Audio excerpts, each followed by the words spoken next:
L'Amazonie, rien que le nom, ça fait rêver, non?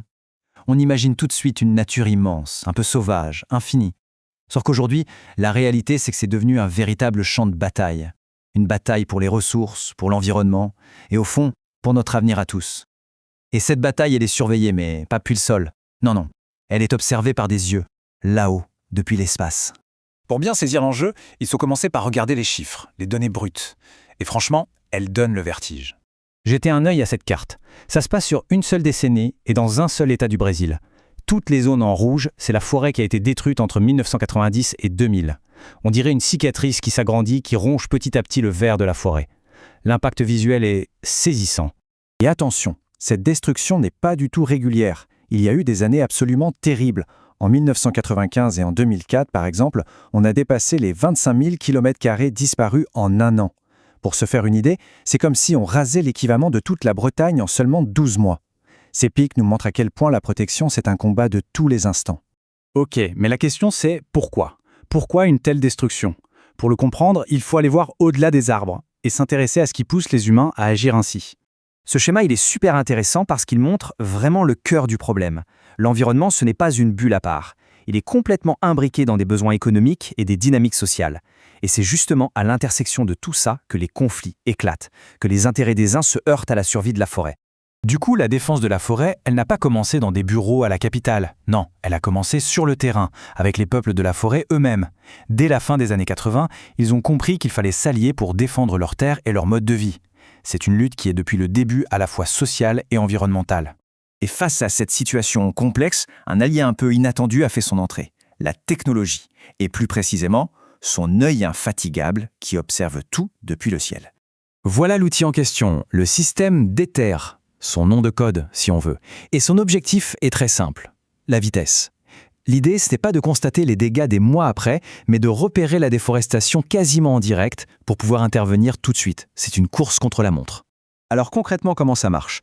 Eh bien, le système combine les images de plusieurs satellites, ce qui lui permet de repérer des coupes, même sur de petites parcelles, en quasi-temps réel. Dès qu'il y a un souci, hop, une alerte est envoyée pour permettre une intervention rapide. Et le truc génial, c'est que toutes ces données, elles sont mises en ligne tous les 15 jours. C'est un outil de transparence absolument massif. Parce que la déforestation, ce n'est pas un interrupteur on-off, c'est un processus. Ça commence souvent par une exploitation sélective, on enlève les arbres les plus précieux. Puis, la canopée s'ouvre de plus en plus, jusqu'à la coupe à blanc.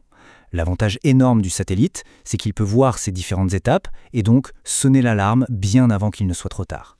En fait, il faut voir ça comme un système à deux têtes.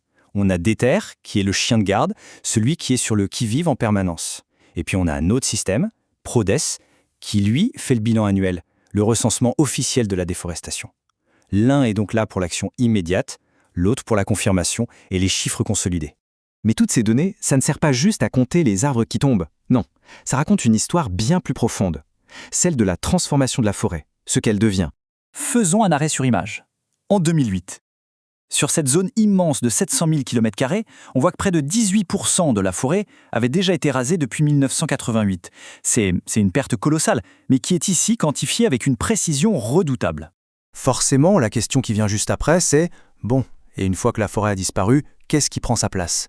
Là encore, les données nous donnent la réponse. Et la réponse, elle est limpide, l'agriculture et l'élevage. Regardez, juste sur la période 2008-2010, on voit que la forêt a laissé place à plus de 31 000 km² de culture et presque 7 000 de pâturage. Les moteurs économiques derrière la déforestation sont là, noir sur blanc. Et cette tendance, elle se vérifie partout. État après État, ce sont les pâturages pour l'élevage de bétail qui dominent de très loin. En gros, on transforme littéralement la forêt tropicale en prairie pour les troupeaux. Au final, quel est le véritable impact de cette surveillance satellite? C'est simple, ça change complètement la donne. On n'est plus dans la simple observation passive. On a un véritable système d'alerte qui permet de repérer les points chauds et de planifier des actions ciblées pour freiner le massacre. C'est un outil proactif, un vrai game changer. Et tout ça, ça nous amène à une dernière réflexion.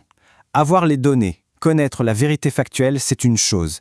Mais transformer cette information en un changement réel et durable, ça, c'est le vrai défi. La technologie nous montre le problème avec une clarté inégalée, mais la solution, elle, reste bien entre nos mains.